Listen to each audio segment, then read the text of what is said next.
tell you then, hey, I tell you then when? 5 minutes.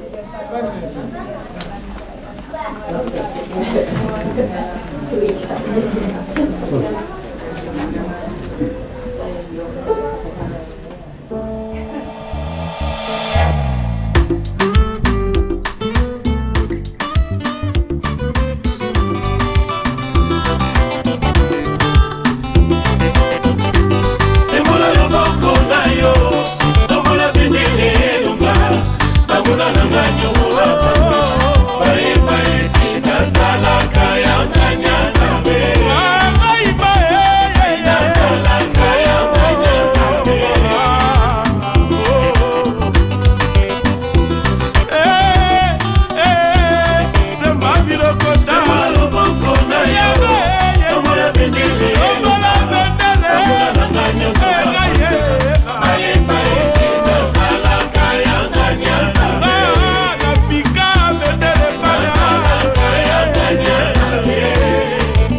Ei sun tarvitse huolehtia. Joo, kun tulee...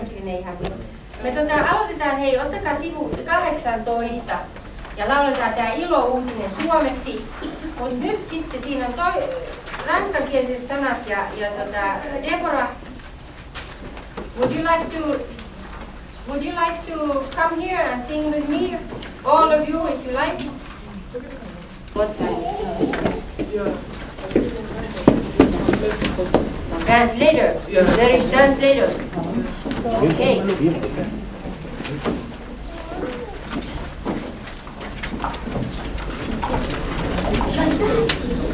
Jésus on kunnia. Nous devons nous revêtir de Jésus-Christ comme un vêtement. Meidän täytyy pukeutua Jeesuksen. Bien-aimés dans le Seigneur, me voici devant la communauté internationale en train de parler de la maison de pain. Jésus-Christ, notre Seigneur, était né à Bethléem, mais la Bible nous dit que Bethléem, tu n'es certes pas la moindre parmi toutes les villes de Juda, car de toi sortira un chef qui paîtra Israël, mon peuple. Je parlais de la maison de pain. Nous avons besoin du pain, le pain qui est Jésus-Christ. Ce pain-là nourrit l'esprit. Notre esprit a besoin d'une nourriture qui est spirituelle. Et Jésus-Christ, c'est lui le pain de vie. Je parlais de Bethesda, la maison de guérison. Bethesda, la maison de guérison, Jésus-Christ était là, à Bethesda, et il a guéri un paralytique qui est resté là pendant 38 ans, il n'avait pas eu la guérison. Et il a duré parce qu'il y avait personne qui pouvait le pousser. Et dans l'eau, à chaque fois que l'ange agitait l'eau. Et à l'arrivée de Jésus-Christ, il y avait un miracle qui s'était accompli. Nous avons la guérison en 2 phases. La première guérison, elle est intérieure et spirituelle, c'est-à-dire le pardon de nos péchés. La deuxième guérison, elle est physique. C'est la guérison de notre maladie. Et Jésus-Christ guérit toutes sortes de maladies. Je parlais de Béthanie. Béthanie qui est la maison des affligés. Et quand Jésus-Christ était arrivé à Béthanie, où se trouvaient ses amis, Marie et Marthe, et ils avaient perdu leur frère Lazare. Et Jésus-Christ, à son arrivée à Béthanie, il y avait un miracle qui s'était accompli. Il a prononcé un seul mot et Lazare était sorti du tombeau. Et vraiment, je suis en train d'encourager toutes les personnes qui sont découragées et que Jésus-Christ, il est la vie éternelle.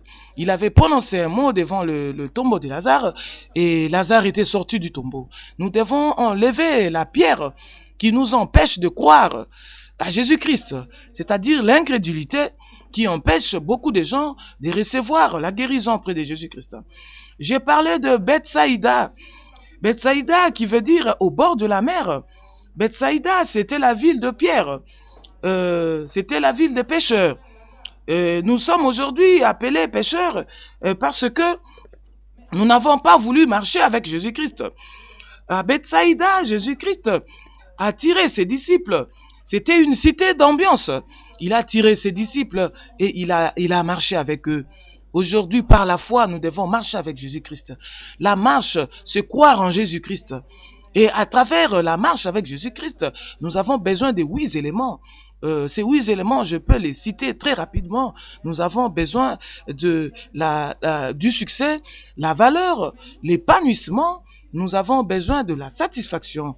Nous avons besoin du bonheur, de l'amusement, de la sécurité et de la paix. Bien-aimés dans le Seigneur, voilà la synthèse de ma prédication. Que si tu crois, tu verras la gloire de Dieu. C'est ça qu'on peut retenir. Que Dieu vous bénisse.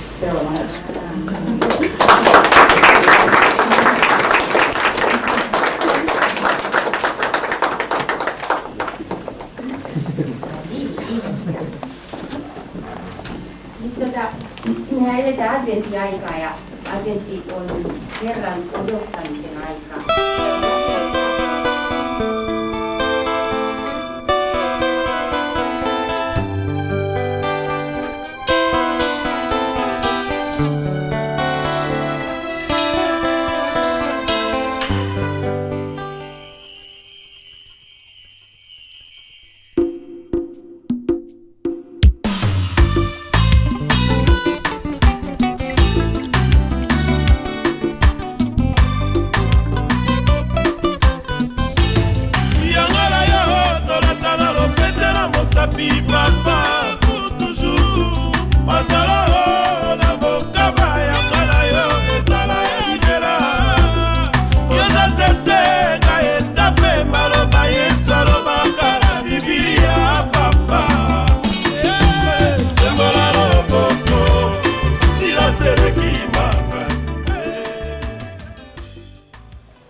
Bien-aimés dans le Seigneur, soyez le bienvenu. C'est une joie de vous voir. Une cordiale poignée de main, un saint baiser, un regard et des paroles aimables sont des expressions d'un penchant affectif. Je vous remercie de votre présence. Je voudrais parler qu'Abraham fut appelé ami de Dieu à cause de son obéissance et de sa soumission à Dieu. Tout comme nous pouvons connaître Dieu et expérimenter sa paix, sa miséricorde et sa bénédiction. La connaissance de Dieu, avec une confiance vraie et une soumission, constitue l'expérience la plus importante de la vie. Dieu se révèle, quelle merveille, à ceux qui le cherchent de tout leur cœur.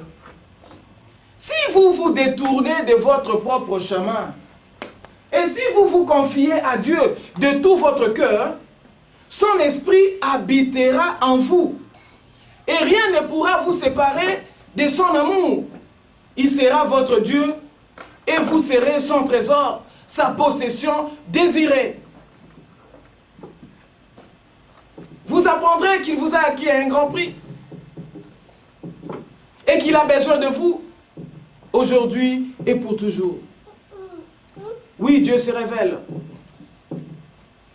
Vous ferez confiance à ses promesses et vous les suivez dans l'obéissance. Bien-aimés dans le Seigneur, tel que vous me voyez, je fais une rencontre personnelle avec le Seigneur Jésus-Christ. Cette rencontre personnelle a bouleversé ma vie. Cette rencontre personnelle a changé ma vie. Et c'est pourquoi je vais prêcher Christ crucifié avec assurance et avec insistance. Vous le savez bien que nous traversons une situation critique dans notre pays. Et Dieu suscite toujours des gens pour libérer son peuple. Et nous servons un Dieu des miracles. C'est lui El Shaddai. Il va libérer ce peuple.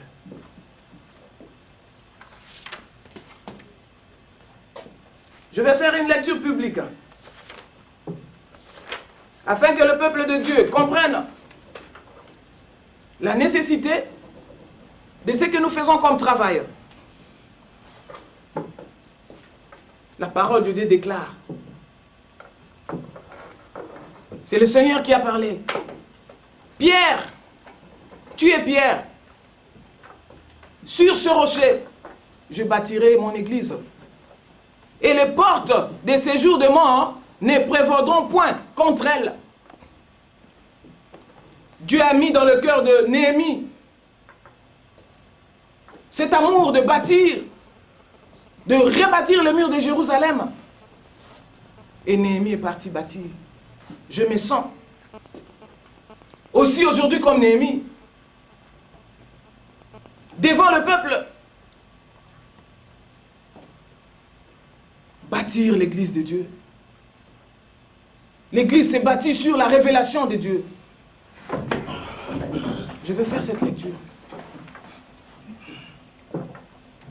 Dieu avait mis dans le cœur de Néhémie de retourner à Jérusalem, rebâtir le mur et la ville.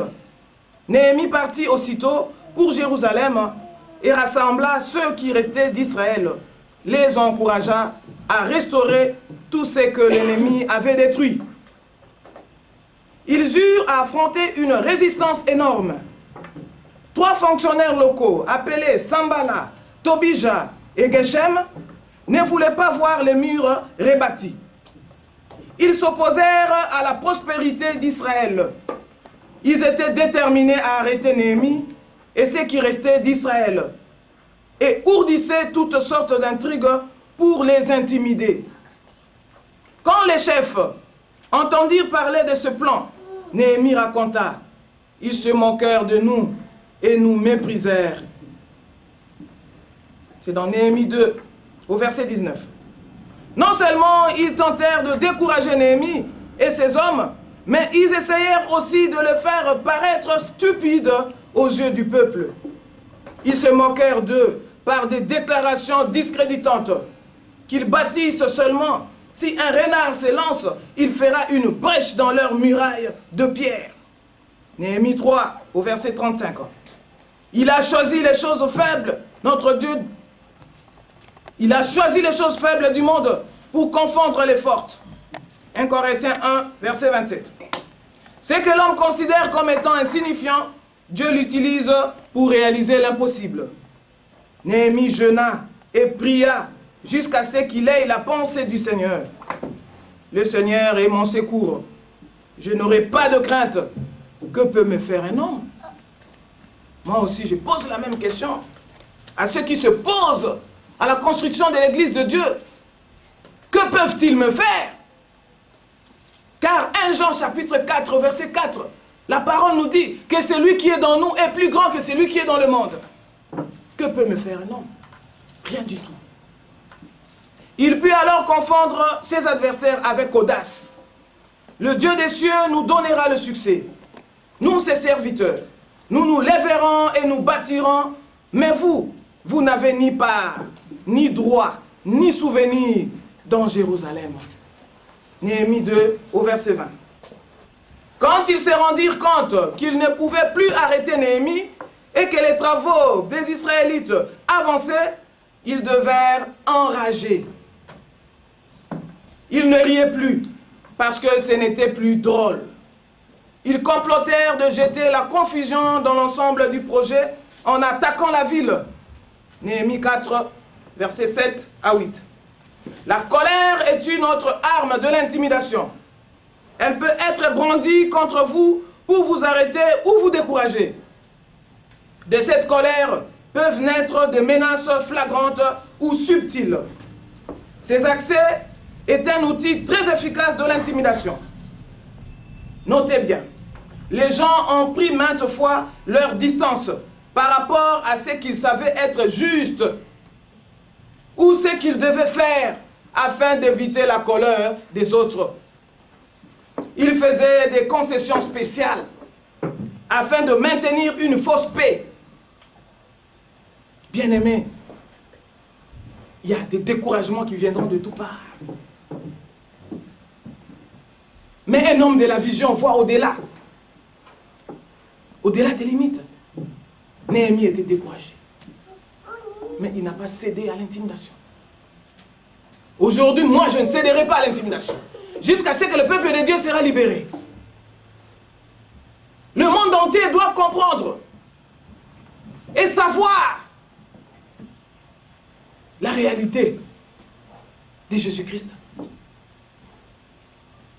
La pression au-dedans et au-dehors. Il y aura des gens qui viendront à l'église. Ils vont mettre des pressions au-dedans. Au-dehors, il y a des pressions. L'intimidation de toutes parts. Restez fort et focalisé. Brisez la résistance. On ne baisse pas le bras. À la fin, Dieu donne toujours la victoire à ses serviteurs. On ne va pas baisser les bras. Le monde est couvert de ténèbres. On ne va pas baisser les bras. Nous n'allons ni abandonner, ni reculer. Ça, je m'adresse aux adversaires de l'Église. Je m'adresse aux adversaires de l'Église. Que vous allez rencontrer le Seigneur en face. Les gens que vous retenez dans le monde, c'est l'héritage de Dieu. C'est le peuple racheté de Dieu. Que vous voulez exploiter et vous arroger le pouvoir de Dieu. Vous vous dites des choses dans des coins, dans les oreilles. Mais il faut faire très attention. Nous allons parler longuement de l'Église. Nous allons parler longuement de l'appel de Dieu. Bien-aimés dans le Seigneur, c'est dans Jésus-Christ qu'il y a la vie. Jean 14, au verset 6, la Bible nous dit qu'il est le chemin, la vérité et la vie. Nul ne va au Père si ce n'est par lui. Je voudrais encore très rapidement, avant d'entamer la prédication de cet après-midi, informer le peuple de Dieu qui dort encore dans l'obscurité. La parole de Dieu nous dit, lève-toi, toi qui dors, lève-toi d'entre les morts et Christ t'éclairera. Notre adversaire, le diable, rôde tout autour de nous comme un lion rugissant, cherchant qui dévorer. Il faut se lever. C'est pourquoi je voudrais rapidement vous citer les démons qui oppressent, qui détruisent, vraiment qui dérangent la vie du peuple de Dieu. Très rapidement, je vais le faire avant que nous puissions entamer notre prédication. Il y a les esprits maîtres. L'amertume, c'est un esprit maître qui engendre les autres esprits, qui dirige les autres esprits. Je vais les citer rapidement. Ressentiment, rancune, haine, possessivité, non-pardon, loi du silence, violence et meurtre. Ça, ce sont les esprits que l'amertume dirige. Deuxième esprit maître, la dépression. Mort, égocentrisme, désespoir, abattement, chantage ou suicide, pitié de soi, manipulation, découragement, défaitisme, mélancolie, obsession, suicide. Troisième esprit maître, lassitude. Il y a des gens qui se sont lassés de la vie, mais c'est tout un esprit maître. Abattement, dégoût, faux fardeau, découragement. Un autre esprit maître, inquiétude. Nous avons la peur, la menace, appréhension, peur de l'homme, perfectionnisme. Ensuite, nous avons la folie. Esprit maître. Autisme, sénilité, schizophrénie, paranoïa, délire, hallucination. Le suivant, la confusion. C'est tout un esprit maître. Incohérence, oubli, envie, suspicion. Nous avons la jalousie. Désillusion de soi, suicide, provocation sexuelle, prostitution, exhibitionnisme. Nous avons un autre esprit maître qui est la comédie. Tu vas voir des gens qui deviennent comme un comédien. Moi, j'en ai vu en France. Un papa de 65 ans qui fait des blagues là, mais il ne se rend pas compte que c'est tout un esprit dans lui. Il faut délivrer les gens de toutes ces choses. Ce ne sont pas des blagues. Simulation, théâtre, personnages fabriqués, mensonges, duplicité, mythomanie. Un autre esprit maître, la phobie, terreur, diverses peurs, hystérie. Un autre esprit maître, c'est le mammon. Ça, c'est ceux qui aiment l'argent. Ça, c'est un démon qui dérange beaucoup les gens. Bien que nous avons tous besoin des choses de ce monde, mais c'est un démon qui vraiment amène les gens loin de Dieu. Ce démon des mammons. Cupidité, vol, convoitise, matériel, avidité, peur de manquer, avarice, mécontentement, soif d'entasser. Le prochain esprit maître, impatience. L'impatience est un esprit maître. Agitation, critique, nervosité, intolérance. Il faut délivrer les gens de toutes ces choses. Ce ne sont pas des blagues. On continue. Imprécation. Le blasphème, injure, commérage, moquerie, dépréciation. Asservissement. Esprit maître. Lien fusionnel, inique, nicotine, alcool, drogue, dépendance, divers et tranquillisants, caféine, gloutonnerie, anorexie, boulimie, sortie en boîte. Tout ça, ce sont des choses. Le diable joue avec les gens. Moi, je suis très en colère. Le diable joue avec les gens. Vous allez consulter même dans vos dictionnaires. Si vous ne comprenez pas certains mots, ouvrez votre dictionnaire, suivez ces choses de près. Nous avons l'impureté sexuelle, adultère, fornication, viol, convoitise sexuelle, inceste, pédophilie, homosexualité, masturbation, perversion, fantasme, pornographie. On va continuer. Contrôle, possessivité, manipulation, séduction, esprit de sirène, prostitution, domination, sorcellerie, esprit de Jézabel. Ça, c'est l'esprit de contrôle. Ils aiment suivre les gens pour contrôler. Moi, tel que je suis là, je suis contrôlé. Ils me suivent. Moi, même nous sommes vraiment des personnes importantes. Hein? Ils veulent surveiller nos vies, nous suivre partout. C'est un esprit de contrôle très, très, très dangereux. C'est pourquoi même aujourd'hui, il n'y a pas de gens qui sont venus à cause de cet esprit de contrôle. À cause de cet esprit. C'est un esprit très très dangereux. Contrôler la vie des gens. Tu vas voir quelqu'un 1 heure du temps, 2 heures du temps au téléphone pour chercher à contrôler les choses. Bien aimé dans le Seigneur, vous devez faire très attention. On ne joue pas avec la vie. On va continuer. Insécurité. Infériorité, pitié de soi, solitude, repli sur soi, fausse timidité, paralysie, méfiance, manque de confiance, arts martiaux, inhibition, maladresse, balourdise, dolicité et passivité. La passivité. On t'envoie un esprit de passivité, tu dors, tu es fainéant, tu penses que c'est normal. Nous sommes dans les domaines spirituels. Faites attention. Rébellion, entêtement, méfiance, fantasme, comédie, opiniâtreté, désobéissance, colère, insoumission, conflit. C'est tout un esprit maître. Il y a des gens qui aiment toujours avoir des conflits avec les gens. Nous sommes déjà dans le Seigneur, on ne fait plus de problèmes. Non. Mais il y a des gens très conflictuels. Et c'est tout un esprit. Dispute, discussion, querelle, passivité, indifférence, somnolence, esprit de Jézabel, esprit d'Akab, léthargie, activisme, domination, asservissement, soumission. Fuite dans la région. Fuite dans la religion. Mysticisme, religiosité, ascétisme, fausse piété, activisme. Ceux qui sont dans des fausses religions. C'est tout un esprit. Ils ne veulent pas entendre le nom de Jésus-Christ. Le nom qui est au-dessus de tout le nom. Le nom de notre Seigneur de gloire. Ils fuient dans des fausses religions. À cause de cet esprit. Fuite dans la religion. La nervosité, anxiété, excitation, tension, maux de tête, TikTok. Tout ça, ce sont des trucs. Il faut vraiment suivre ça à la lettre. Hein. Le doute, incrédulité, indécision. Il y a des gens qui n'arrivent pas à décider. Je félicite maman Marceline, hein, elle décide. Hein. Les gens qui sont venus ici, quand même, ils ont fait un effort. Il y a mon frère que j'apprécie aussi, se comporte comme un blanc parce qu'il faut faire des efforts. Ça, c'est mon frère, vraiment, il vit avec des principes. Hein. Ce sont des gens vraiment à féliciter. Je vais continuer.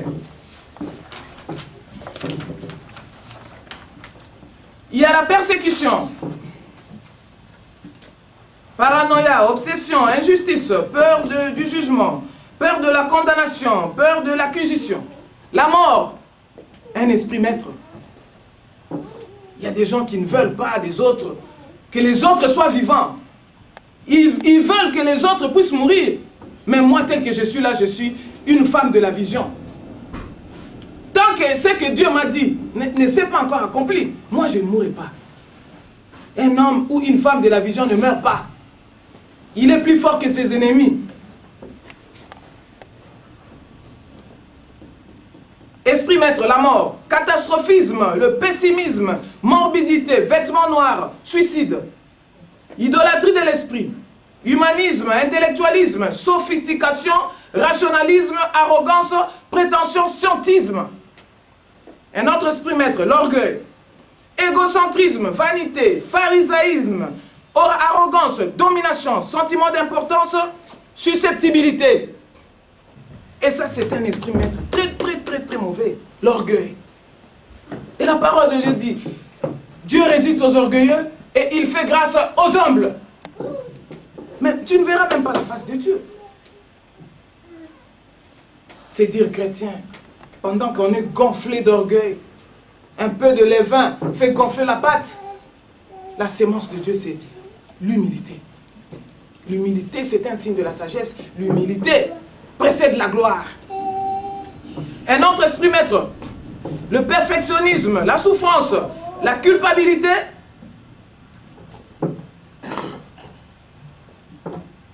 Les esprits maîtres que je cite, perfectionnisme, qui dirige les esprits de manie, frustration, irritabilité. La souffrance, amertume, douleur, cœur lourd, cruauté, mélancolie, méchanceté. Même la souffrance, c'est tout un esprit maître. Un esprit qui veut que tu ne sois pas bien dans la vie. Souffrir. Écoutez-moi bien. Dieu parle à travers ses serviteurs et servantes qu'il a établis.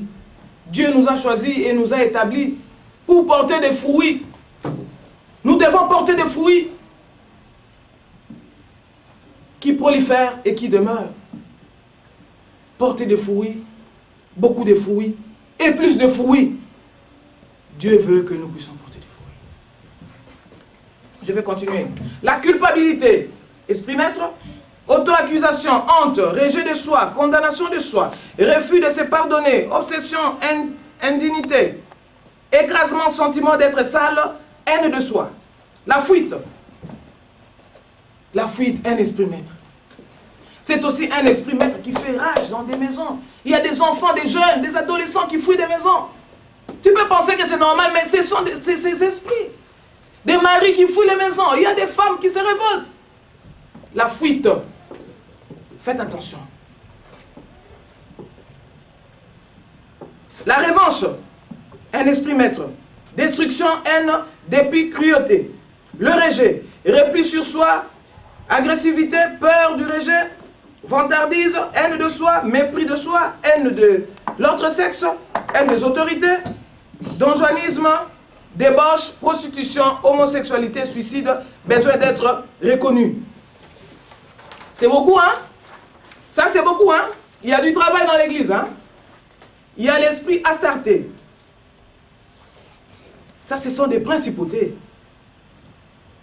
Astarté travaille avec des principautés qui soutiennent son trône. Mais pour délivrer toutes ces choses, il faut être puissant. Déloger Astarté. Mais s'il y a des serviteurs de Dieu qui blaguent avec ce travail, mais ils n'auront qu'à s'en prendre à eux-mêmes. Hein? C'est un travail énorme. Hein? Tammuz ou Moloch, prince d'Asie. Ça, ce sont des esprits maîtres très puissants. Nous devons faire quelque chose pour ce pays. Je voulais citer en passant pour que cela vous donne une idée. Mais je sais que le Seigneur donnera un ministère secret. Bien que ces gens reçoivent des coups, mais ils ont un cœur, un grand cœur pour sauver et aider les autres. Pourquoi est-ce que tu as le Saint-Esprit? Pourquoi est-ce que Dieu t'a donné le Saint-Esprit? Chacun a son rôle dans l'Église. Nous allons parler de l'appel.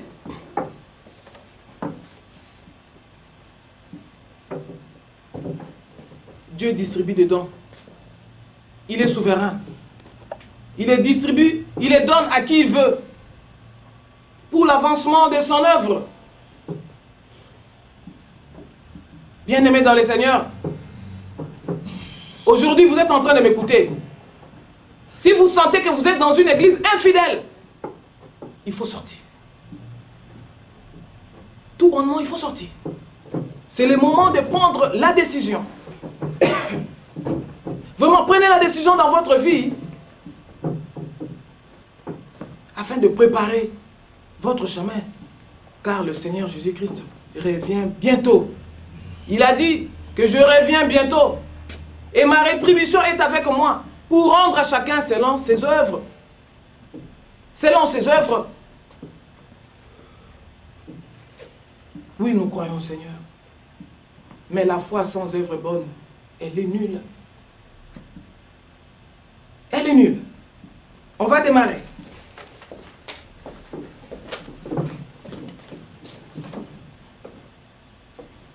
Bien-aimé dans le Seigneur, quand Dieu appelle quelqu'un, toujours il donne une vision. Une vision, c'est quoi? C'est une révélation de ce que Dieu veut faire dans votre vie. Il peut parler en songe. Il peut te parler dans une vision. Il peut te parler à travers une aspiration. Il peut te parler par la voix audible. Et Dieu parle par les signes. Il parle à travers les individus. Nous devons comprendre le langage de Dieu. Comprendre le langage de Dieu. Une vision. Toute vision a une image. L'image de la vision, c'est ça le réma. En grec, nous avons logos et réma. Logos qui veut dire parole. Mais réma, c'est la parole qui est adressée particulièrement à quelqu'un. Dieu te montre une image. Il s'adresse à toi pour ta vie. Et chaque vision a une image. Et Dieu lui-même est au centre de cette vision. Il est la source de la vision. Et il ne peut pas donner une vision qui exclut sa parole. Et quand vous recevez la vision, vous devez partager cette vision aux autres. Parce que lui-même, Dieu l'a fait. Quand il a donné la vision à Abraham, il a averti Isaac, il a averti Jacob. Nous aussi, comme moi ici présent, j'ai eu la vision de Dieu. J'en ai informé aux autres. Afin que malgré que la vision tarde, nous puissions déjà nous préparer. Parce qu'il faut se hâter. Il ne faut pas croiser les bras. Pendant que la vision tarde, c'est le visionnaire qui dit ce qu'il faut faire. Nulle part dans la Bible, Dieu a donné une vision à 2 personnes, ni à un groupe de gens. Nulle part. Il faut éviter certaines confusions. Dès que vous avez une vision, l'étape qui suit, c'est les épreuves. C'est le Seigneur qui a donné une vision à Josué. Oui, c'était facile. Josué, que ce livre de la loi ne s'éloigne point de toi. Lisez la nuit et jour pour obtenir du succès. Mais tout de suite après, le même Dieu a mis des épreuves devant Josué. Il devait conquérir Jéricho. Faire 7 jours de ville. Il devait tourner autour de la ville pendant 7 jours et souffler dans la tempête. Ce qui n'était pas une méthode à l'époque de guerre facile. Ça paraît ridicule. Mais ce qui a fait gagner Josué, c'était l'obéissance. Dieu peut faire certaines choses ridicules, qui peuvent paraître ridicules devant les gens, mais l'obéissance vaut mieux que les sacrifices. Josué avait obéi. Et je vais vous dire que la vision, c'est quelque chose de très important. Ça donne la force.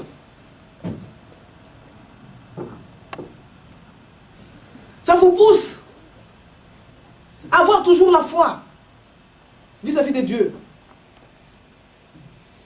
Et on ne peut jamais connaître les détails d'une vision. C'est Dieu qui sait. Il faut attendre en silence. Il y a les qualités d'une vision venant de Dieu. Je ne vais pas tous les citer ici parce que nous risquons d'aller très loin. Mais je vais dire des choses ciblées, focalisées, afin que je puisse parler un peu de tout. Pour donner une idée aux gens qui rencontrent le Seigneur.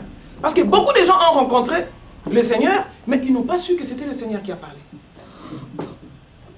Il y a au moins 6 ou 7 qualités d'une vision venant de Dieu. Et il y a 4 éléments qui nous permettent de gorger notre sensibilité à l'esprit. Il y a la parole, il y a la prière, il y a la repentance, car la repentance restaure. Et il y a un dernier élément qui est la marche dans l'amour. Pour ceux qui ont la vision. Je ne vais pas aller très loin. Parce que les gens ne veulent pas venir à l'église pour s'affermir. Pour s'affermir. Il faut faire des efforts. Dieu a sa responsabilité, mais toi aussi tu as ta responsabilité à toi. Il faut faire des efforts. Une vision existe. Je l'ai dit succinctement parce que nous devons parler de beaucoup de choses aujourd'hui. Tout de suite après, ce sont les épreuves. On va parler de Joseph. C'est dans Genèse chapitre 37, verset 2 à 7. Joseph, c'est quelqu'un qui était choisi par Dieu. Quand il a été choisi par Dieu, ses protagonistes l'avaient haï. Ce sont des choses qui suscitent des jalousies énormes. Il a été rejeté dans un trou, vendu chez les marchands, et il est parti. Il a fait une longue route. Joseph était victime des instincts les plus bas des êtres humains. Quels sont ces instincts? Un, nous avons la jalousie. La jalousie. Il était jalousé. 2, nous avons les trahisons. Vous en savez au moins. Troisièmement, c'était le mensonge. Quatrièmement, il était victime de la convoitise. Et cinquièmement, c'était les injustices. Les instincts les plus bas des êtres humains. Ça, il faut éviter. Ce sont des trucs à écarter. Il est parti, vous connaissez la vie de Joseph. Mais Joseph, sur son chemin, il était avec son Dieu. Le peuple d'Israël dans le désert était toujours guidé par le Seigneur. Pendant le jour, c'était la colonne de nuée. Et la nuit, c'était la colonne de feu. Et que dit la parole de Dieu? Il a dit, je vous ai humilié dans le désert pour vous éprouver, afin de vous apprendre que l'homme ne vivra pas de pain seulement, mais de toute parole qui sort de la bouche de l'Éternel. Il nous a sortis du monde vers un autre pays, le pays des Canaan, le pays où coule le lait et le miel. Dieu veut que nous soyons à un endroit le meilleur au monde. Pour y accéder, il faut beaucoup de sacrifices. Oui, Dieu va donner une vision. La vision va engendrer la mission. Dans la mission, il faut faire beaucoup de sacrifices. Et à la fin, il y a la conservation. Il faut conserver ce que vous avez eu de Dieu. Vous devez vous rappeler. Ce sont des choses fortes. Parce que dans la vision de Moïse, le signe c'était le lait et le miel. Il devait ramener le peuple. Abraham a eu aussi une vision. Mais l'image de la vision, c'était le sable et les étoiles. Et cela a fini par se réaliser. Joseph aussi a eu une image de sa vision. C'était la lune, le soleil et les étoiles. Moi aussi, maman Déborah, j'avais eu l'image de ma vision. C'était une Bible rectangulaire avec un verset biblique à l'appui. Devant la chair en train de parler. Comme aujourd'hui. Ça, c'est l'image de ma vision. Il m'a donné un ministère de la parole. Je dois transmettre sa doctrine. Fidèlement et dans la sincérité à son peuple. C'est ce que nous devons comprendre. Nous devons sortir du monde. Spirituellement, les gens sont morts. Moi, aujourd'hui, je suis sauvé. Ben, ça me fait mal de voir mes compatriotes croupir dans les ténèbres. C'est pourquoi nous allons parler de beaucoup de choses pour transmettre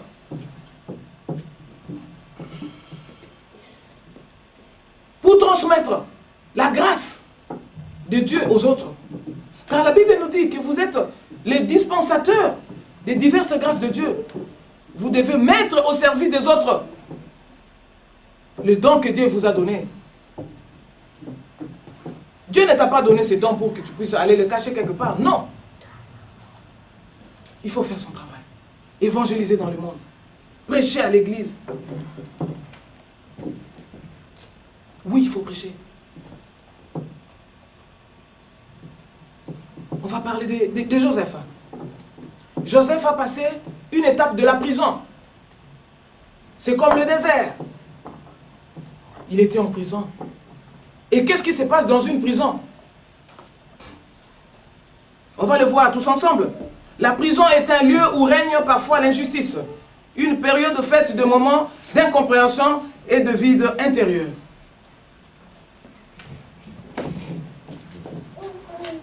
La perte de nos droits fondamentaux. Vous allez perdre vos droits. Le Seigneur Jésus-Christ est passé aussi par ces choses. On doit faire attention.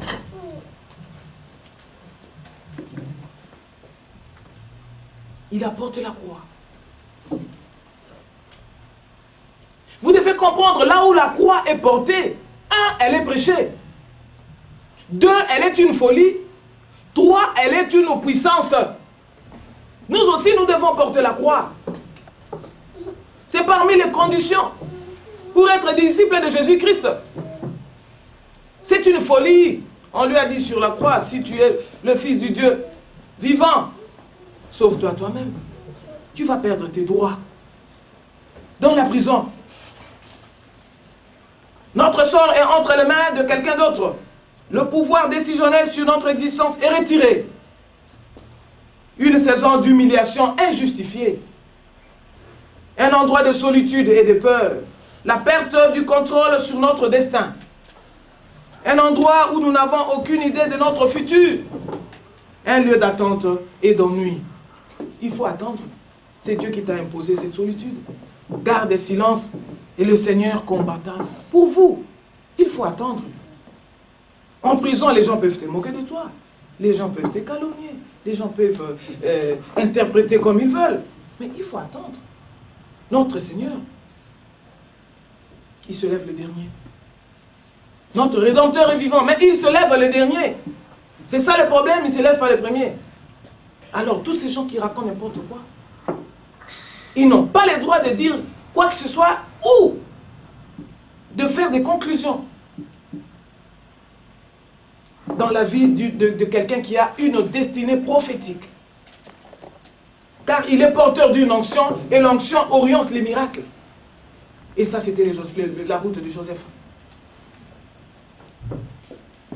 Après la prison, Joseph, il a été tenté par la femme de Potiphar. Il était vraiment dans des situations terribles. Mais il faut supporter les souffrances. Il faut supporter. Car l'apôtre Paul nous dit, dans ses Écritures, que dans les derniers jours, les gens ne vont plus supporter la saine doctrine, ayant la démangeaison d'entendre les choses agréables à leurs oreilles. Ils vont se donner toute une foule de docteurs. Ces faux docteurs-là, ils vont se donner toute une foule de docteurs. Et ils vont détourner les oreilles à la vérité. Ils vont se tourner vers les fables. Mais nous, chrétiens, soyons sobres et supportons les souffrances. Si tu veux sauver ta vie, il faut accepter de la perdre. Il faut accepter les souffrances. Et la prochaine étape, le Dieu de toute gloire, qui nous a appelés à sa gloire éternelle. Ce Dieu-là de toute grâce, après que vous ayez souffert un moment, vous perfectionnera lui-même, vous affermira, vous fortifiera et vous rendra inébranlable. Le Dieu de toute grâce. La prochaine étape pour Joseph, c'était la présidence. Après avoir passé des moments difficiles, par un miracle de Dieu, il est arrivé à la présidence. Il était arrivé à la présidence. Et nous devons savoir qu'est-ce qui se passe à la présidence. La présidence est un lieu d'influence inimaginable. Elle nous amène à devenir un instrument pour sauver et aider les autres. Nous disposons des ressources financières et matérielles. On ne peut pas manquer l'argent, on ne peut pas manquer le matériel. À la présidence, c'est l'abondance. Elle nous place au sommet de la montagne. Nous devenons porte-parole de Dieu. Nous avons des pouvoirs décisionnels avec beaucoup d'impact. Nous sommes à un endroit où beaucoup rêveraient d'être. Beaucoup rêveraient d'être à cet endroit. Mais malheureusement, ils veulent être à cet endroit sans pour autant passer par le désert, par le feu. Parce que nous avons deux baptêmes. Le baptême de feu et le baptême d'esprit. C'est le Seigneur Jésus qui donne ces deux baptêmes. Le baptême de feu sont les épreuves, les tentations. Baptême d'eau, baptême d'esprit et baptême de feu. Alors il faut supporter les souffrances. La présidence est un endroit où beaucoup rêveraient d'être. On en a parlé. Nous avons la possibilité de faire des œuvres merveilleuses que nous avons toujours rêvé d'accomplir. Genèse 41, verset 39 à 41. Et qu'est-ce qu'a dit le Pharaon quand Joseph est arrivé à la présidence? Il a dit, puisque Dieu t'a fait connaître toutes ces choses, il n'y a personne qui peut être aussi intelligent et aussi sage que toi. Vois, je te donne le commandement de tous les pays d'Égypte. Pour le deuxième élément, nous allons parler de Moïse. Exode chapitre 3, versets 1 à 3. Bien-aimé dans le Seigneur, Moïse était un héros que Dieu avait choisi. C'était un libérateur. Un homme qui a fait un éveil héroïque époustouflant. C'était Moïse. Moïse que vous voyez, il avait beaucoup de qualités. Quand Dieu choisit quelqu'un pour le servir, il met dans la personne beaucoup de capacités. Moïse était un libérateur que Dieu avait choisi. Moïse, c'était un moraliste. Il était un historien. Moïse était un législateur. Moïse était un poète. Il avait beaucoup de qualités. Nous également, nous devons vraiment nous imprégner de cette connaissance. La sagesse infinie de Dieu. En lui se trouvent tous les trésors de la sagesse en Jésus-Christ pour mieux servir le Seigneur. Moïse a fait sa rencontre devant le buisson Adam. Moïse, les rêves se sont réveillés. Moïse avait envie de sauver ses frères. C'est quelqu'un qui voyait quand les gens souffraient dans le monde. Moïse, vraiment, ça ne lui faisait pas bien.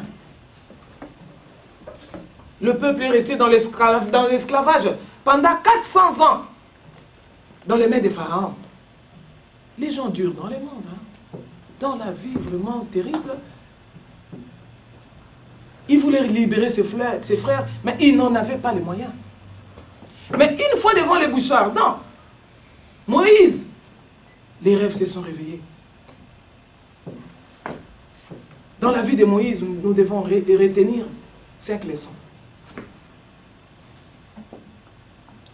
Nous devons retenir 5 leçons.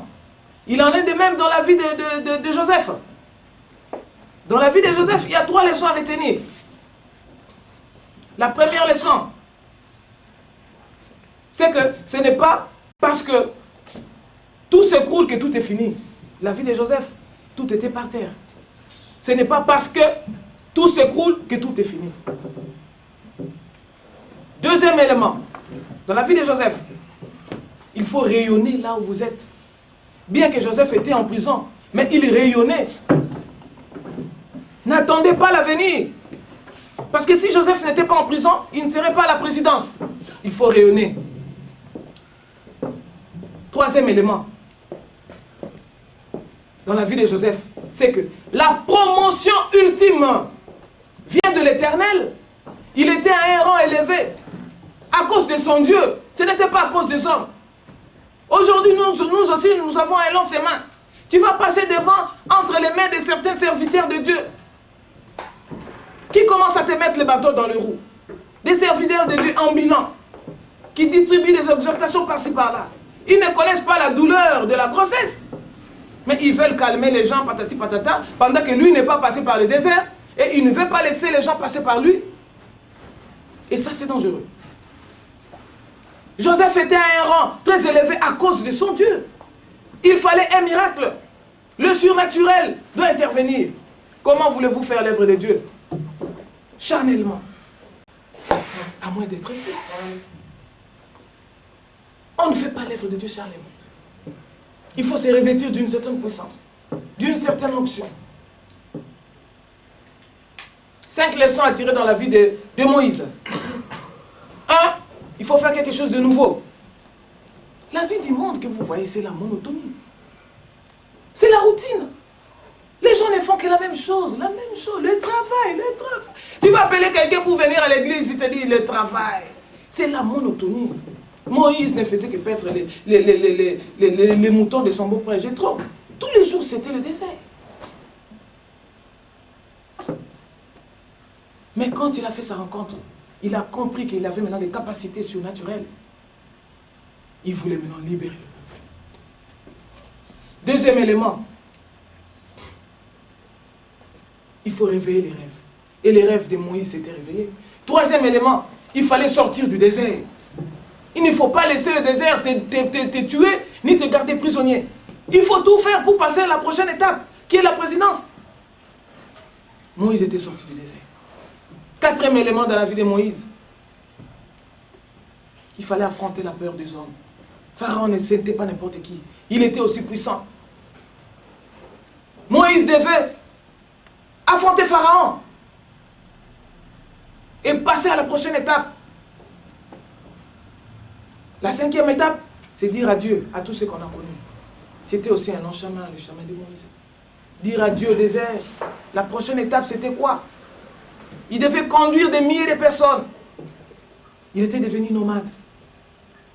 Manger la manne qui tombait. La manne, c'était une nourriture étrangère. Une nourriture qu'il ne connaissait pas. C'est la parole. Ils devaient traverser la mer Rouge. C'était des épreuves. Ils ont traversé. Ils étaient emportés sur les ailes d'aigle. C'est Dieu qui a fait toujours le miracle. Traverser la mer Rouge.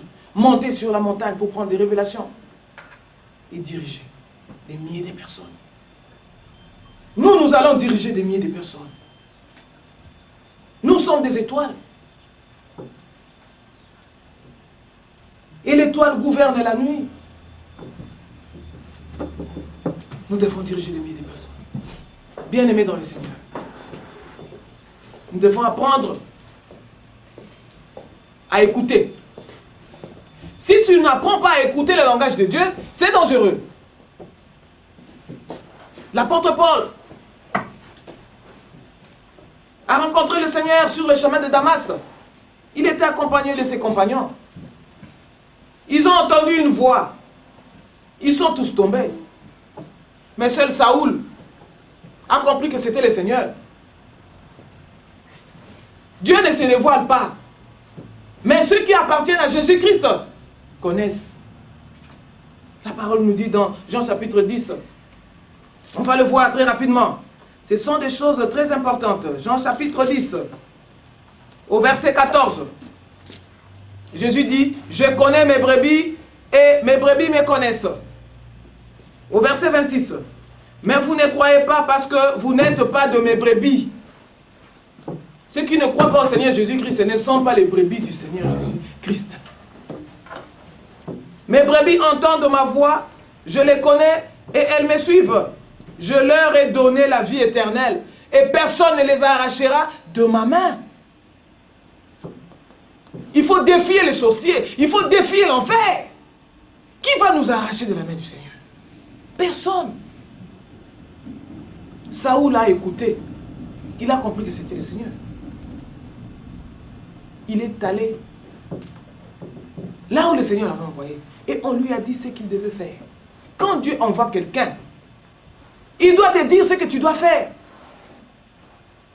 Mais les autres compagnons de Paul n'ont pas compris que c'était le Seigneur. Ils n'ont pas discerné. Et l'apôtre Paul avait sauvé son âme. Et nous aussi, nous devons suivre son exemple. Car nous devons laisser à nos enfants un héritage. L'apôtre Paul, il a beaucoup fait. Il a laissé des écrits. L'apôtre Paul a laissé des églises modèles. L'apôtre Paul, il a été un modèle de transformation. C'est aujourd'hui le problème que nous connaissons. Il était criminel. Mais il s'est converti en apôtre de Jésus-Christ. Un changement très radical.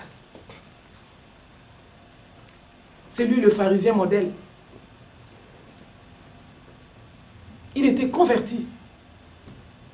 L'apôtre Paul a fait l'évangélisation mondiale. L'apôtre Paul a systématisé la théologie. Il nous a démontré la beauté et la simplicité de l'évangile. Jésus-Christ était né dans une étable. Dans la simplicité. Ne compliquons pas les choses de Dieu à cause de nos raisonnements, à cause de nos interprétations, à cause de nos hésitations, à cause de nos traditions. Dieu se révèle dans la simplicité. Il faut avoir l'esprit de Dieu pour discerner. Un homme riche, on peut facilement le voir, hein? Mais un homme béni, non. Quelqu'un qui a le Saint-Esprit, il y a que quelqu'un aussi qui a le Saint-Esprit qui peut comprendre et qui peut connaître. Et ce n'est pas compliqué. Le péché rend aveugle. Les gens que vous voyez dans le monde, c'est difficile qu'ils comprennent que telle personne est bénie. À moins que le Seigneur lui-même puisse les révéler. Sinon, c'est difficile. L'apôtre Paul a systématisé la théologie. Nous connaissons beaucoup de mystères à travers ses explications. L'apôtre Paul a laissé un héritage relationnel. Aujourd'hui, les gens n'arrivent même pas à avoir de bonnes relations avec les gens. Il avait des relations dans le monde entier. Quoi de plus beau que de se retrouver avec beaucoup de relations à la fin de ses jours. L'apôtre Paul a laissé un héritage spirituel et perpétuel. Et perpétuel. Nous aussi, nous devons suivre. C'est même pas. Notre vie ne sera plus la même. Telle est la puissance d'un héritage. Écoutez sans comprendre. Nous passons à l'aveuglement spirituel. Ce sont des choses très sérieuses qui font que tu peux voir quelqu'un des années à l'église, 30 ans de fréquentation d'église, mais il est toujours aveugle. Jésus a dit que je suis venu pour que les aveugles voient. Et pour que ceux qui voient deviennent aveugles. Vous vous dites que vous voyez, vous resterez dans vos péchés. Il faut se sentir pécheur. Il faut dire au Seigneur que je ne peux pas. Fais quelque chose dans ma vie. Je suis pécheur. Transforme-moi. Se laisser entre ses mains. Et il va le faire. Mais les chefs religieux, à l'esprit pharisaïque, se disent en train de voir, hein? Mais ce sont des vrais aveugles. Il y a un grand danger. Le thème de ce jour va de pair avec l'Église. Je vais parler beaucoup de choses pour faire comprendre un peu aux gens comment une église peut fonctionner. Parce que dans des églises aujourd'hui, les gens regardent toujours le nombre, la quantité sans la qualité. Or, que nous recommande le Seigneur pour un prédicateur? La priorité, c'est servir le Seigneur avant les hommes. La personne du prédicateur, le caractère prime avant le ministère. Qu'est-ce que je vais entendre par là? Le caractère. La réputation de quelqu'un, c'est ce que les autres pensent de toi. Mais le caractère, c'est ce que tu fais en secret. Pendant que tu es seul, loin des yeux des autres. Si tu fais la volonté de Dieu, c'est ça le caractère. Dieu nous recommande le caractère et la fidélité. La vocation du prédicateur, qu'est-ce? C'est l'adoration avant le service. Le diable aussi cherche qu'on puisse l'adorer. Hein? Il faut adorer le Seigneur. C'est ça la vocation. Et notre responsabilité à la fin, c'est la fidélité avant le succès. Mais dans ces églises, infidèles, qu'est-ce qui se passe? Quand la parole de Dieu est prêchée dans ces églises, elle ne produit pas le fruit. Elle ne produit pas de fruits dans des personnes. Ils arrivent juste à un résultat. Et après des années, ce résultat va le pousser à faire juste une statistique. Juste une statistique. Mais il n'y a pas de fruits dans le cœur des gens. Les fruits du Saint-Esprit. Galates 5, 22. Il n'y en a pas. Maintenant, il commence à viser les nombres et la technique. Ordinateur, ordinateur. Ça n'a rien à voir avec le cœur. Ça n'a rien à voir avec le cœur. Mais il faut faire attention, il faut donner la vie. il faut donner la vie au peuple de Dieu. Notre Dieu a sa gloire comme droit. La gloire veut dire quoi? Ce sont des mots qui se répètent souvent. La gloire, qui veut dire doxa, en grec qui veut dire dignité, honneur, splendeur, révérence, hommage, louange et adoration. La gloire lui revient à lui seul. Il ne partage pas sa gloire avec un autre, ni son honneur aux idoles.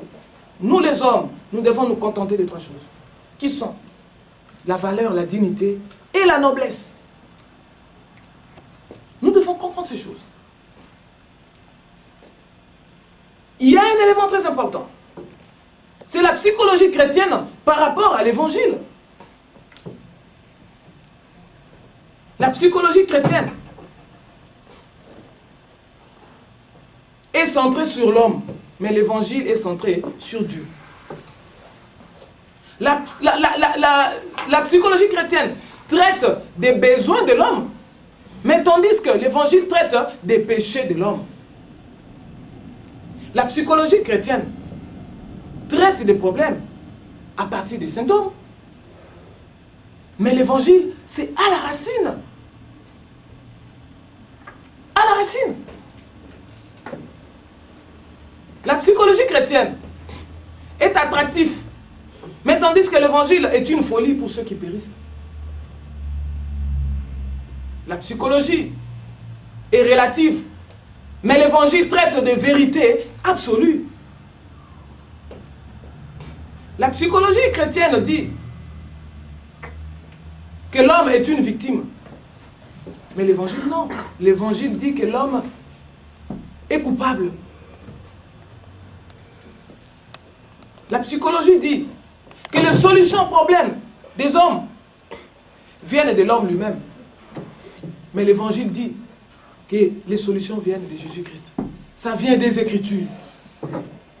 La psychologie chrétienne dit que les solutions aux problèmes des hommes est quelque part dans le passé. Mais tandis que l'évangile dit que c'est au présent. Jésus a dit, je suis celui qui suis. Tu veux des solutions à tes problèmes, mais c'est au présent. C'est à la racine. La psychologie dit que Dieu nous aime parce que nous avons de la valeur. Mais l'évangile, non. L'évangile nous dit que nous avons de la valeur parce que Dieu nous aime. Si Dieu ne t'aime pas, mon frère, ma soeur, tu es sans valeur. Et Dieu aime. Dieu châtie ceux qu'il aime. Il ne faut pas confondre les châtiments de Dieu. C'est pour ton bien. Tout concourt au bien de ceux qui aiment Dieu. Il met tout le temps des épreuves. Il sait pourquoi il les met. Tu peux mal comprendre ces épreuves. Ça peut être dangereux.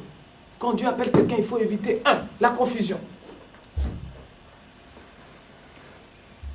Il faut éviter la confusion et la négligence. Quand Dieu te donne une vision, il ne faut pas négliger. Il faut se lever, se hâter. Il y a encore une chose. Il y a deux extrêmes que nous devons beaucoup comprendre. C'est que beaucoup de chrétiens ont échoué. Pourquoi? Parce qu'ils se sont attachés à la fausse piété. À la fausse piété et à la recherche du pouvoir. Mais nous avons un modèle qui est Timothée. C'est notre modèle. Et que nous devons être pieux et nous devons ranimer le don que Dieu nous a donné. Timothée était pieux. La piété, c'est quoi? C'est ce respect-là qui nous accorde encore. Seigneur. Mais il y en a qui font la fausse piété. Nous devons ranimer ce don. Parce que si tu ne veux pas, si tu veux te laisser intimider par les adversaires, ton don ne sera pas ranimé. C'est mon cas aujourd'hui. Les gens veulent coincer pour que je sois étouffé, que mon don ne soit pas vraiment visible. Mais ils ont un échec total. Moi, je vais ranimer ce don toute ma vie. Évitons cela. il y a comme une chose grave dans les églises. Qu'est-ce qui se passe maintenant? Nous avons affaire à des faux chrétiens. À des faux chrétiens qui veulent faire comme des vrais chrétiens. Ils imitent mieux même que les vrais chrétiens. Ils font comme les perroquets. Un perroquet, il imite la parole de l'homme. Quand tu dis A, lui aussi il dit A. Mais à la fin, il ne reste que perroquet. C'est le problème que nous avons avec les faux chrétiens. Les faux chrétiens à l'église. Nous devons être imitateurs de Jésus-Christ, c'est bien sûr. Mais nous l'imitons. D'une façon bien. C'est pourquoi il y a toujours la guerre entre l'ivraie et le blé. Bien que le Seigneur veut que nous puissions grandir ensemble, ces faux chrétiens, vraiment, ils détruisent. L'amour ne passera jamais. Tout passera. Mais l'amour ne passera pas. Les trois choses l'une, la foi, l'espérance et l'amour. Le plus grand, c'est l'amour. Comprenez ces choses. La parole de Dieu nous dit que dans les derniers temps, les gens auront les oreilles, ils ne vont pas entendre. Ils auront les yeux, ils ne verront pas. Je parle de l'aveuglement spirituel, je parle de l'entendement. Le diable détruit la capacité d'écoute.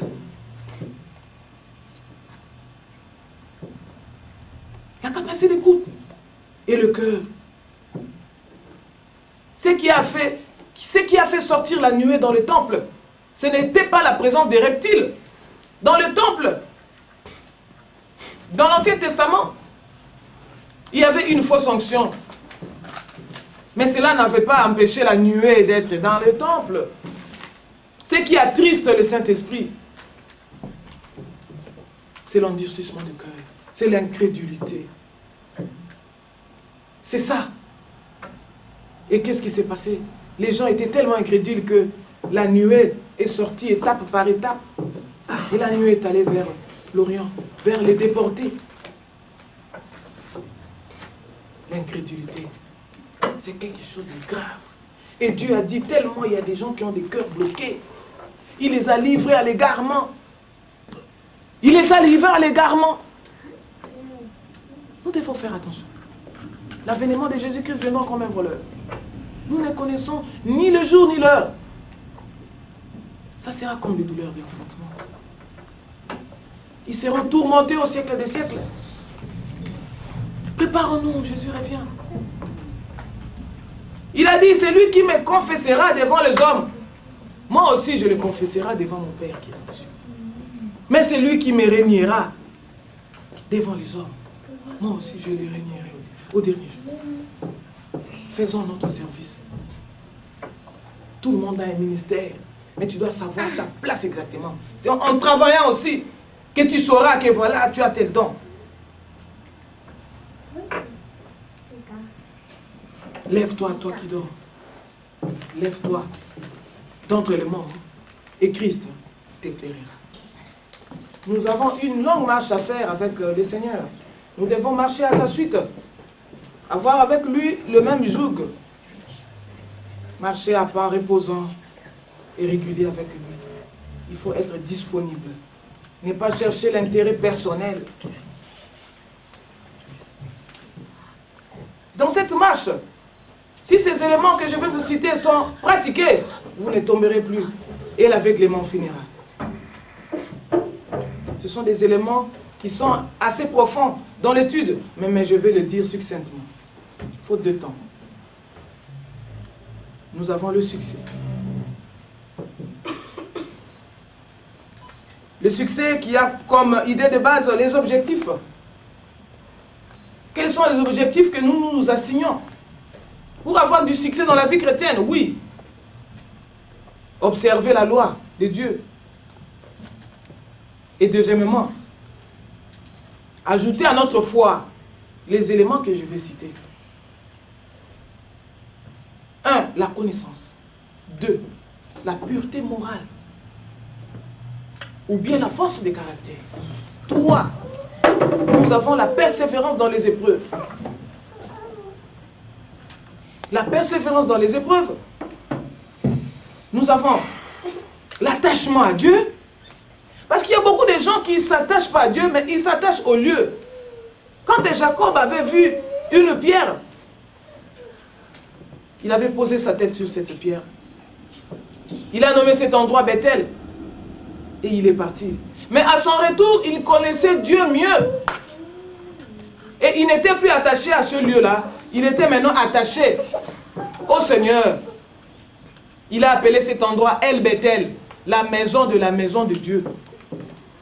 Avant, c'était Bethel, la maison de Dieu. Beaucoup de gens sont attachés au lieu. Je vais dans cette église parce que mes amis sont là. Parce que le bâtiment est beau. Parce que patati patata. Non, l'attachement c'est avec le Seigneur. Qui dit qu'il est avec nous tous les jours. Jusqu'à la fin du jour. Voilà ses objectifs. L'amour fraternel. Ce sont des choses qu'on doit répéter. Aimer, aimer, aimer les prochains. Nous devons nous aimer les uns les autres. Comment est-ce que les apôtres vivaient dans le temps? Les apôtres, ils suivaient les enseignements. L'église primitive, les chrétiens de l'église primitive, ils suivaient les enseignements des apôtres pour affermir leur identité.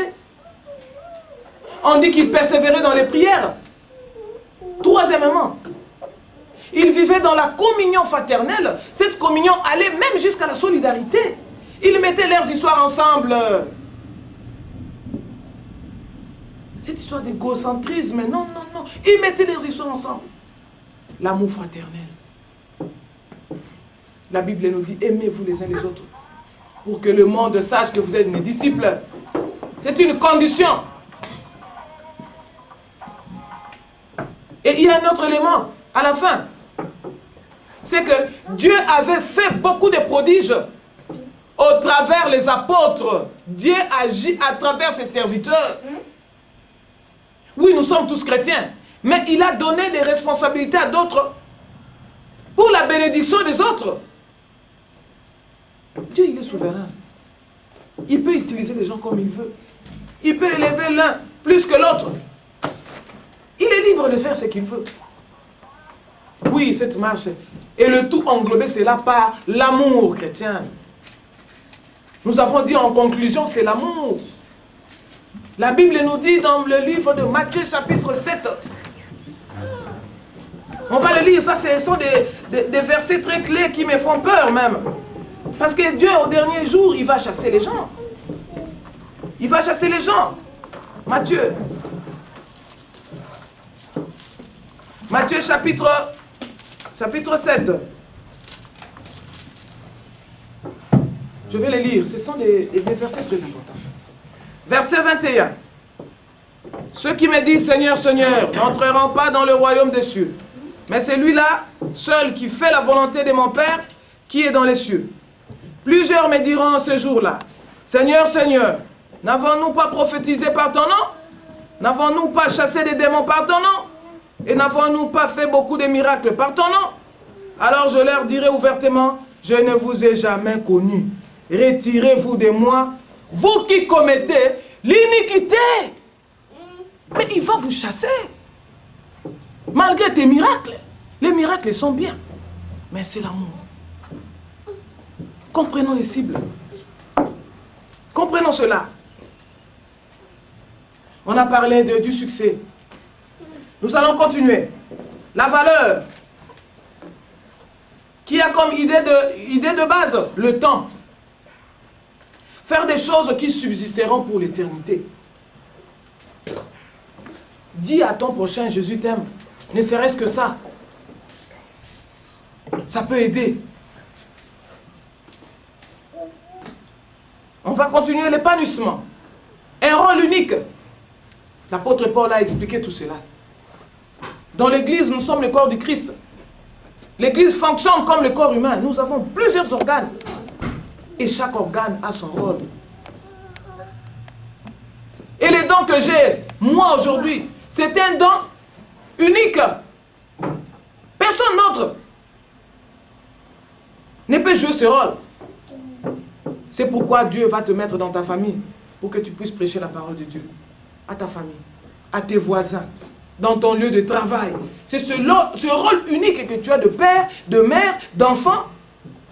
pour apprendre la parole aux autres, leur transmettre la vie. Nous passons. Il y a la satisfaction. Comme idée de base, la qualité. Il faut chercher la qualité dans tout ce qu'on fait. Oui, même Jésus-Christ a donné un exemple de la qualité. Dans nos services, dans nos relations, il faut chercher la qualité et non la quantité. Jésus-Christ a forcé 70 disciples. Parmi les 70 disciples, il s'est investi à 12 disciples. Parmi ces 12, il a amené 3 avec lui. Pierre, Jean et Jacques. Sur la montagne de transfiguration. Et même dans le jardin de Gethsémane. Il les a amenés. Et quand il était sur la croix, ses proches étaient toujours là. Le disciple qu'il aimait beaucoup. C'est lui qui s'est couché sur sa poitrine. Ne l'a pas abandonné. Pendant qu'à ce moment-là, il y avait les pierres qu'il avait déjà reniées. Mais les proches sont toujours là. La qualité.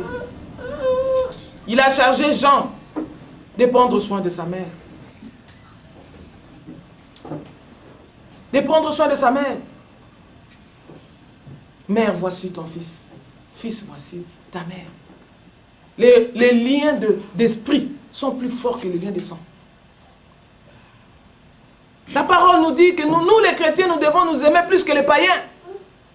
Mais va voir dans des églises comment les gens ils sont en train de se mépriser dans le cœur. Quel dommage. C'est pourquoi beaucoup n'arrivent plus à me regarder dans les yeux. Quelqu'un qui a le Saint-Esprit, il a un regard puissant. La Bible dit que quand les apôtres ont reçu le Saint-Esprit, ils commençaient à prêcher avec assurance. Deuxièmement, le Saint-Esprit avait changé leur relation. Ils étaient amis du Saint-Esprit. 3, il avait changé leur situation. Étienne qui avait commencé modestement comme moi dans le temple, le Seigneur a fait de lui un grand évangéliste. Et à la fin, il avait changé leur vision. Ils ne voyaient que le Seigneur Jésus-Christ, assis à la droite du Père. Oui, nous devons comprendre ces choses. Il y a le bonheur. Avec idée de base, désirer ce qu'on a. Il faut désirer ce qu'on a. Désirer ce qu'on a. C'est très important. C'est très très important. Nous allons passer. L'amusement, une spontanéité sans inhibition. On peut aller dans des parcs d'attractions aujourd'hui. On va dépenser beaucoup d'argent. Mais à la fin, on trouve qu'on est un peu agacé. Mais dans le Seigneur, le roi David, il dansait devant l'arche de l'Alliance. Quand l'arche est revenue à Jérusalem, il a dansé jusqu'à rester des minutes. Sa femme Michal le méprisa dans son cœur. Mais qui a été jugé? C'était Michal qui était jugée. Cette femme a été frappée de stérilité. Elle n'avait pas eu d'enfant toute sa vie. Et le roi l'a répondu. Mais je ne danse pas devant toi. Je danse devant le Seigneur. Il faut cette spontanéité. Ce n'est pas ridicule. Parce que Michal a trouvé que le roi était ridicule en dansant. Non. Moi, je vais danser pour le Seigneur dans le temple. Ça, je vais danser. Mais ce n'est pas ça que ça m'a fait perdre la valeur. Non, je vais danser pour le Seigneur. Montrer sa joie, c'est important. Nous allons continuer. La sécurité, dépendre de ce qui est éternel. C'est ça la sécurité. Jésus, nous avons Jésus-Christ déjà, nous avons la vie éternelle et nous avons un Père plein d'amour qui nous aime. Ça, c'est notre sécurité.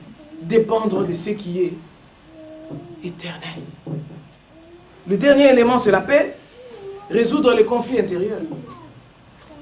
Tout ce qui se passe autour de nous, on ne peut pas maîtriser. Moi, je ne peux pas maîtriser tes sentiments. Je ne peux pas maîtriser tout ce qui... Non. Mais si je peux maîtriser mes pensées, je peux maîtriser ma volonté, je peux maîtriser mes émotions. Ce qui est intérieur, on peut les maîtriser. C'est ça la paix. La paix qui vient d'en haut. Jésus a dit, je vous donne ma paix et je vous laisse ma paix. Et je vous laisse ma paix. Comprenons la parole. Moi, je suis un instrument choisi. Vraiment pour transmettre la parole. Et je vais demander au Seigneur que mes prédications soient prophétiques et que je fasse des prédications pleines d'onction. Et ces brebis auront la vie.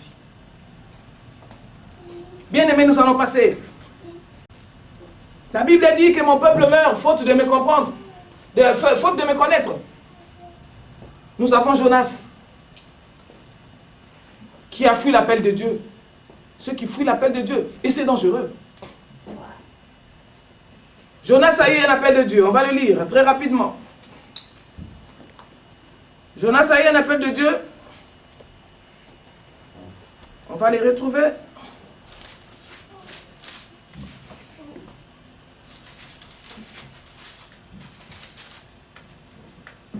Jonas 858.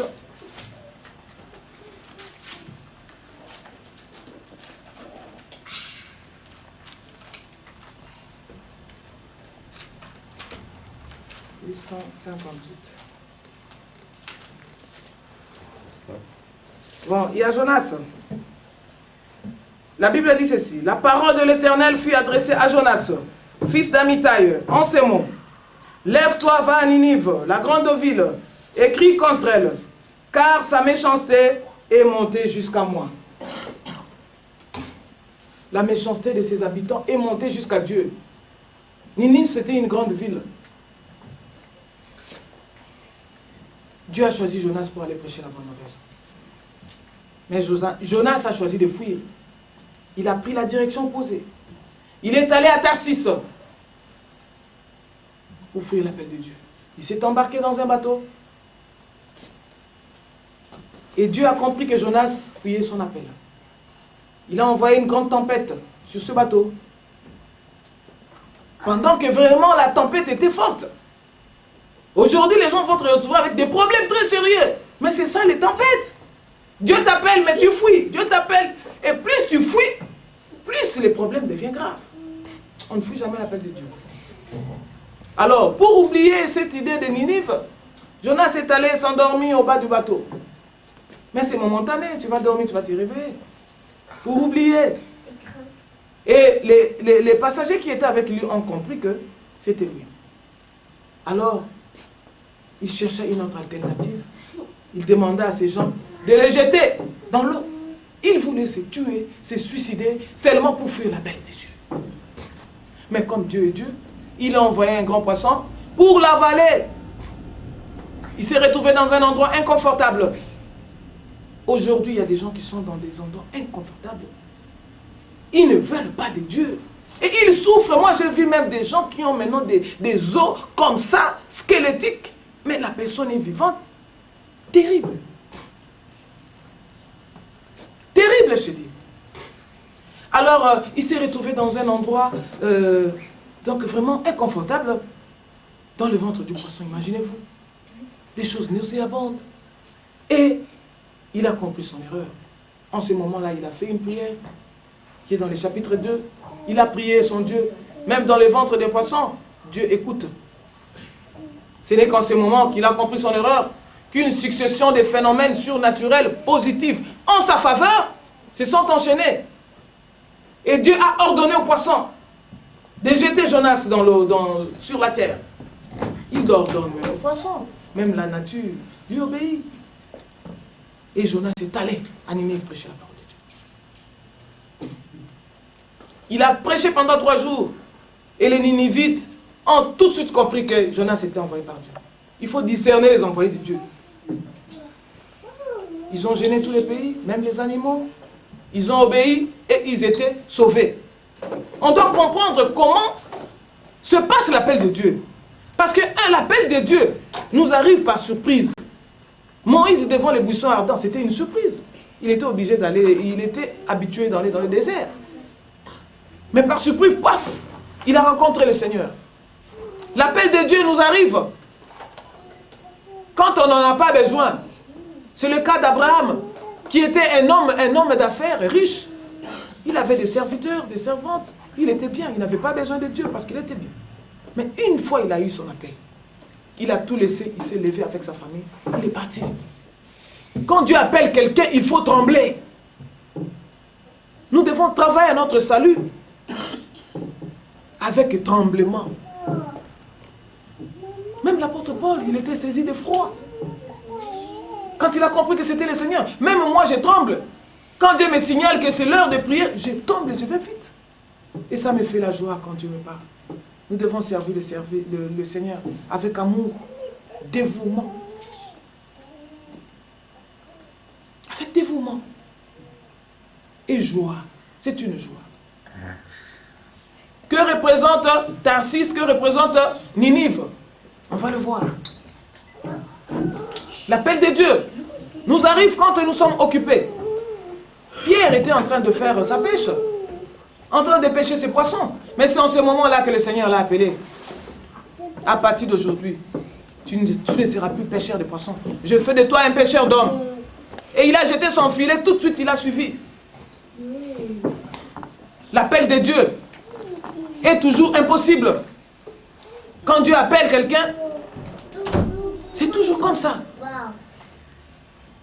L'apôtre Paul s'est retrouvé le premier à être l'apôtre des païens. Il était le premier à faire ce travail. Aller vers les nations païennes. Il s'est retrouvé en Antioche. Il ne savait pas qu'il allait faire tout ce long voyage. On doit comprendre ces choses. Tarsis représente quoi? Un lieu de libération, de réconfort. Il se disait, voilà, à Tarsis, les gens sont plus compréhensifs. À Tarsis, je vais quand même servir le Seigneur avec le temps qui me restera. À Tarsis, beaucoup de ministères, beaucoup de bénédictions se sont effondrés à Tarsis. Il faudrait plutôt aller à Ninive. Ninive, c'est le lieu de notre bénédiction. Là où Dieu veut que nous soyons. C'est notre destinée. Ne fuyons jamais l'appel de Dieu. Plus on fuit l'appel de Dieu, plus on souffre. Voilà, nous devons comprendre ça. Ce sont des leçons que nous devons tirer. Bien aimés, ce sont des leçons. On va continuer. On va continuer à parler de la fertilité et de la stérilité. Bien sûr, nous sommes appelés par le Seigneur. Mais nous devons être fertiles. Qu'est-ce qui cause la fertilité? C'est l'accueil, la liberté, la soumission, le pardon et le système de pensée basé sur la Bible. On est presque sur la Bible. La Bible est telle qu'elle est là. Elle est complète. On ne peut rien y ajouter, rien y enlever. La parole de Dieu est identifiée à Jésus-Christ. Mais qu'est-ce qui cause la stérilité? C'est le rejet, la rébellion,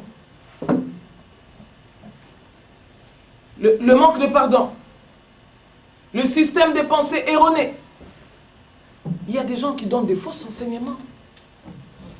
La doctrine des Nicolaïtes, la fausse doctrine, tout ça, ça crée la stérilité. Il faut servir le Seigneur sincèrement. Même le roi David a dit, dans ses dernières paroles, que c'est lui qui règne, qui gouverne dans la crainte de Dieu et dans la justice. Sa verdure poussera. Dieu veut que notre verdure pousse, que nous soyons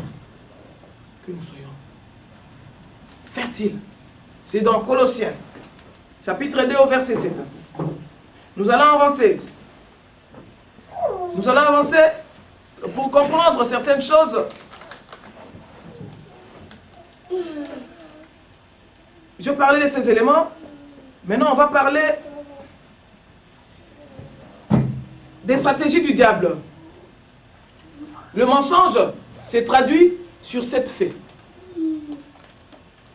Nous connaissons tous que le diable, c'est le père du mensonge. mensonge se traduit par le vol, la fraude, la corruption, la tricherie, l'escroquerie, et c'est traduit par la manipulation des consciences et l'exploitation des gens. Beaucoup de fidèles sont exploités dans des églises aujourd'hui. On est en train de manipuler leur conscience. Et ça, c'est le ténèbre. Ça, c'est le ténèbre. Ça, c'est le ténèbre. Il ne faut pas fléchir les genoux devant le diable en cherchant la facilité ni la voie de la gratuité. Ne cherchons pas la facilité. Beaucoup de gens cherchent la facilité dans l'église. Il veut être ceci, des titres. Pendant qu'il ne le mérite pas, il faut l'honneur avec mérite. Dans notre église, ça sera l'honneur avec mérite. Dans notre église, même pour servir, il faut être rempli du Saint-Esprit. Nous allons créer notre paradis sur terre. Ce sont des réalités. Ce sont des réalités. Et nous devons savoir aussi, bien-aimés, les bénédictions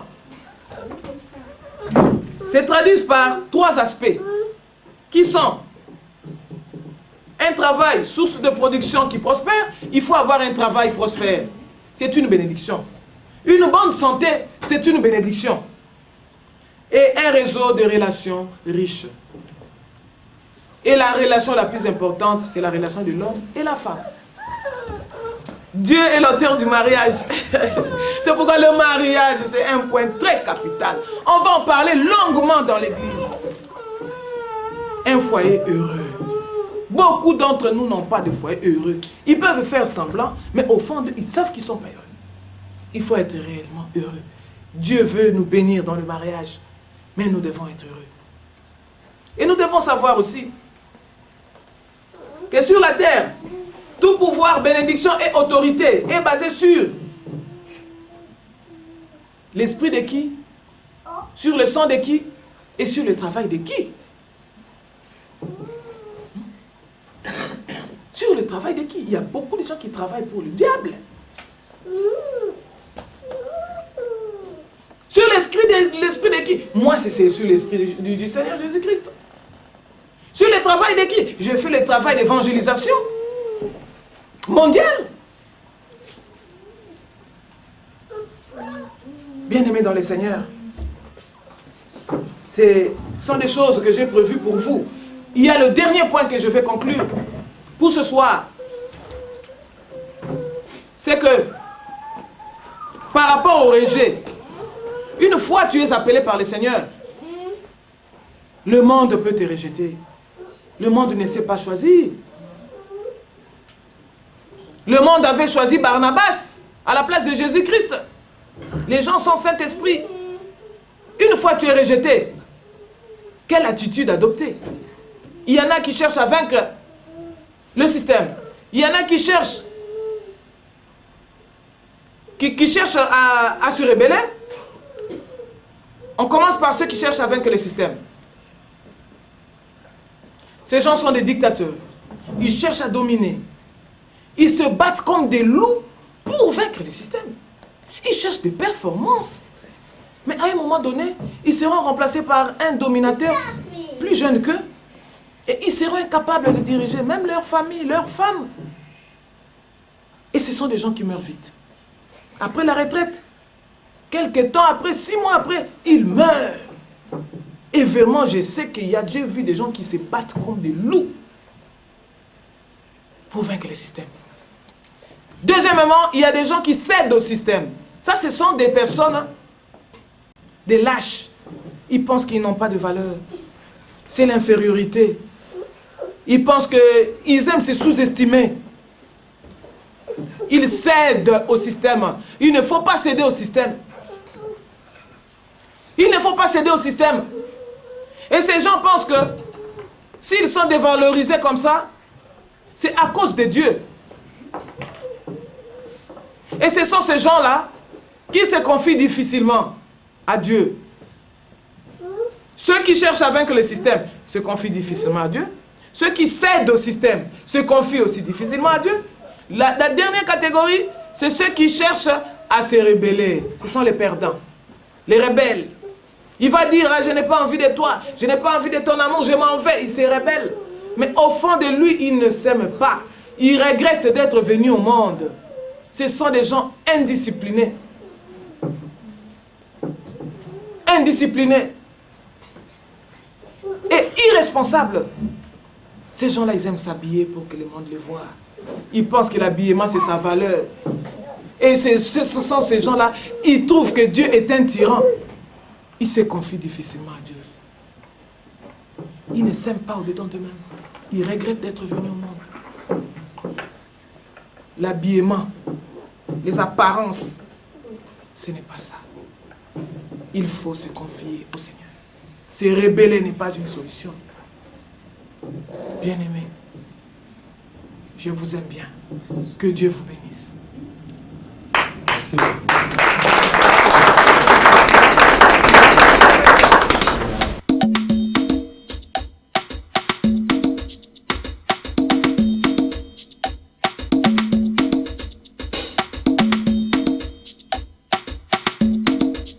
Nzambe nanga Yesue kola mopesi ya bomoi ya seko yo nde mobikisi ya mabota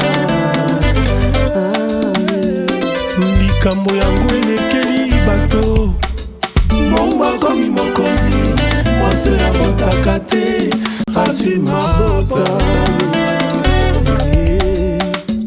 bami likambo yango kokamwa boye nzela ya nyoka na libanga nzela ya ndeke na likolo nani akoma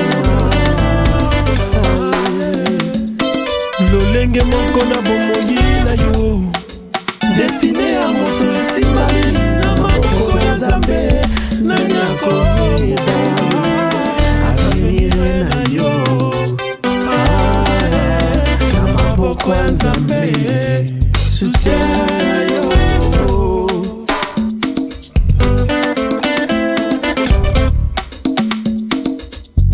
Zambelanga Yesue kola mopesi ya bomo ya seko yo nde mobikisi ya mabota likambo yango kokamwa boye mongo akomi mokonzi mwasi oyo abotaka te azwi mabota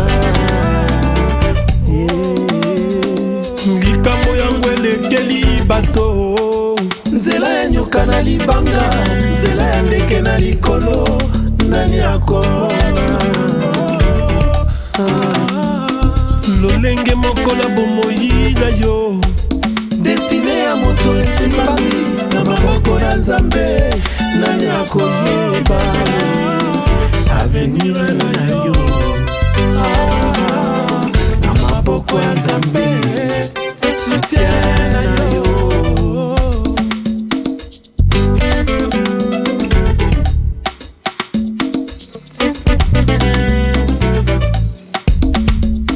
Esengelaki butu ezala potomona kongenga ya sanza na mioto na likolo esengelaki liwa eya potomona monene ya nzambe na lisekwa na Yesue esengeli minyoko elanda yo potomona monene ya nzambe na nguya osalelaka esengelaki abunda na nzambe o Yakobo abenga makombo monene ya Israela baprofita minene babotama na basi ya bikomba lokola Isaka na Samuele bango bantoma nzambe plus les combats et quand la victoire ekozala monene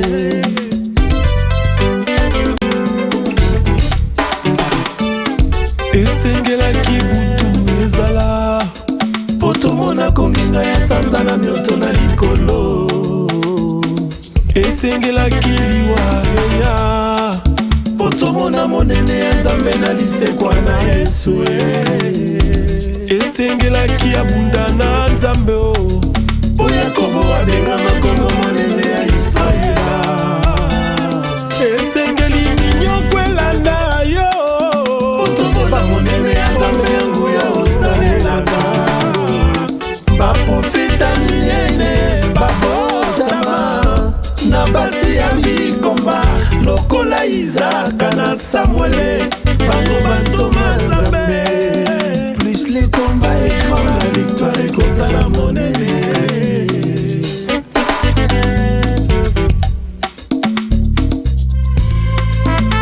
Pierre montagne ya transfiguration eza esika repote kobosana te Golgotha ya liboso